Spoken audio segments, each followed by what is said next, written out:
Nosso planeta tem 5 oceanos: o Pacífico, o Atlântico, o Índico, o Sul e o Ártico, sem contar Billy Ocean. Mas parece que há um 6º oceano lá fora também, só que não conseguimos vê-lo. Os cientistas descobriram evidências de grandes quantidades de água escondidas na zona de transição. Essa é a camada limite que separa os mantos superior e inferior do nosso planeta. Esse limite se estende por centenas de quilômetros, entre 410 e 660 quilômetros de profundidade abaixo da superfície. Os diamantes naturais geralmente se formam no manto, mas em profundidades de até 250 quilômetros. Alguns deles são muito raros e podem vir de profundidades maiores. Esse foi o caso de um diamante fascinante que se formou 660 quilômetros abaixo da superfície. Com 1,5 cm, a gema era grande o suficiente para que os cientistas a estudassem e determinassem do que era feita. Eles ficaram surpresos quando a composição desse diamante muito raro mostrou que ele se formou em condições bastante aquosas. Por esse motivo, esse diamante não teria muito valor em joalherias, mas era inestimável no laboratório. Então, isso poderia significar que existe um oceano sob a superfície do nosso planeta? Isso definitivamente nos aproximaria da ideia que Júlio Verne tinha sobre todo o mundo mágico e secreto dentro da Terra, incluindo o oceano. Mas esse não é exatamente o caso. A água está lá, é verdade, mas não é como se você pudesse apreciar à vista, vendo as ondas baterem como na superfície do nosso planeta. Na verdade, a água está armazenada dentro dos minerais. É por isso que essa área é tão úmida. Vamos agora para a África para acompanhar a história, ou para ser mais específico, para um local chamado de Afar, ou Região 2. É uma parte da Etiópia e um local onde 3 placas tectônicas se encontram.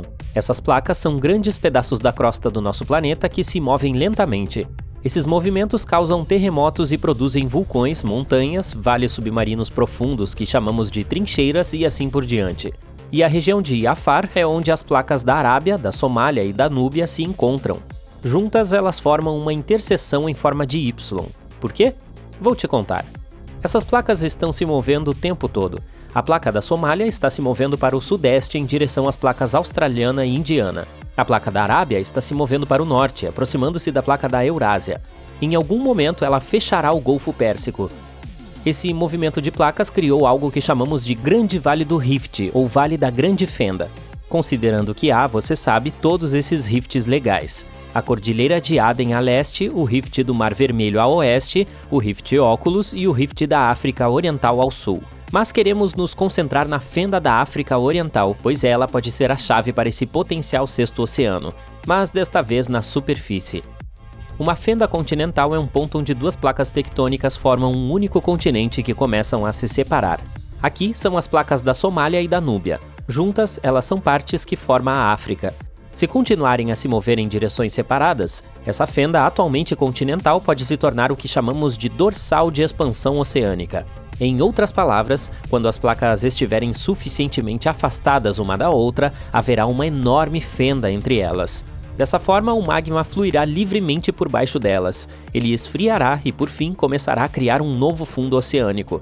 A África se dividirá em 2 partes, e haverá um novo oceano fluindo entre o que se tornará 2 mini-continentes. Não, ainda não é hora de pegar seu calção de banho e o protetor solar. Mesmo que as placas da Somália e da Arábia se movam o suficiente para formar uma dorsal de expansão oceânica, serão necessários milhões de anos para que isso aconteça. Portanto, acho que é mais interessante continuar explorando esse 6º oceano abaixo da superfície da Terra por enquanto. A ideia de oceanos subterrâneos vai além das fronteiras do nosso planeta. É possível que muitas luas e planetas lá fora também os tenham.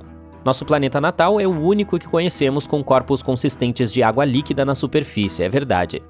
Em nosso sistema solar, circulamos ao redor do Sol em algo chamado zona habitável. A temperatura e a pressão atmosférica dentro dessa zona permitem que a água permaneça na forma líquida o tempo todo. Mas algumas luas em nosso sistema solar também podem conter quantidades significativas de água sob sua superfície. Encélado, uma das luas de Saturno, é a primeira delas. Encélado é uma pequena bola congelada com diâmetro 7 vezes menor do que a nossa Lua, mas é a 6ª maior lua de Saturno. Em 2014, há quase uma década, uma espaçonave encontrou evidências de que havia um grande oceano sob sua superfície. Ela encontrou e coletou amostras de água das erupções que se assemelhavam a geysers. Um geyser é um tipo raro de fonte quente que entra em erupção e envia jatos de vapor e água para o ar. Você sabe, como o velho fiel no Parque Nacional de Yellowstone, nos Estados Unidos. Essa água estava entrando em erupção através de fissuras no gelo no polo sul da Lua. Isso significa que pode haver um oceano líquido sob as espessas camadas de gelo. O oceano de lá não é quase nada parecido com o nosso. O oceano na Terra é relativamente raso, com uma média de 3,5 km de profundidade, e cobre 3/4 da superfície do nosso planeta. Ele fica mais frio quanto mais nos aproximamos do fundo do mar, e é mais quente se ficarmos perto da superfície, devido aos raios solares. Mas o oceano subterrâneo em Encélado tem pelo menos 30 km de profundidade. Ele é mais frio na parte superior, porque essa parte está próxima à camada de gelo, e mais quente na parte inferior devido ao calor proveniente do núcleo da Lua. Mas tanto o nosso planeta quanto o oceano de Encélado são salgados. Encélado é um dos poucos lugares em nosso sistema solar que tem água líquida, o que o torna um local interessante para procurar sinais de vida. Outro é Europa, uma das luas de Júpiter. Os cientistas acreditam que erupções semelhantes de água podem ocorrer lá. O fato de saber que existem esses geysers nos diz que essas luas têm sua própria fonte de energia. Talvez a energia que faz a água entrar em erupção venha da gravidade ou da radiação. A mesma energia poderia manter um grande corpo de água líquida sob o gelo. Ela poderia até mesmo sustentar algumas formas de vida. Existem milhares de planetas além do nosso sistema solar que orbitam outras estrelas. Alguns estão até mesmo na zona habitável. Mais de 1/4 dos que conhecemos pode ter água líquida, mas a maioria deles provavelmente tem oceanos sob sua superfície, como o Encélado e Europa. Plutão também pode estar nessa lista, pois é possível que ele esconda um oceano líquido sob sua espessa casca congelada. Esse oceano subterrâneo provavelmente se formou muito tempo depois do planeta anão, depois que o calor proveniente de elementos radioativos no núcleo de Plutão derreteu parte de seu gelo. Há também algo chamado mundos oceânicos. São luas ou planetas com oceanos globais que são mais comuns do que pensávamos.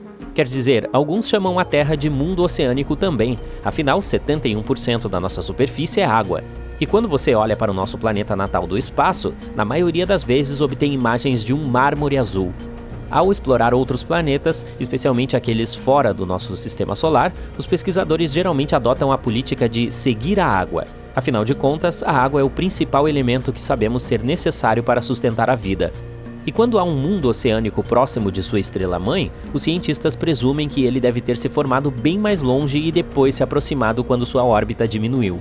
A composição do planeta foi definida quando ele estava em uma órbita mais fria, ou, em outras palavras, quando fez um círculo mais amplo em torno de sua estrela. Chamamos o processo de encolhimento orbital de migração. E se os mundos oceânicos forem realmente tão comuns, isso pode ser uma prova de que a migração realmente acontece. Exoplanetas são todos aqueles planetas que orbitam em torno de outras estrelas, e não do nosso Sol.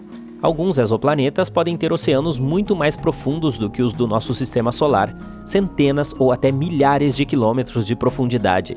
Nossa Fossa das Marianas é assustadora e não tem nem 11 quilômetros de profundidade. E esses oceanos de exoplanetas são, quase sem fundo.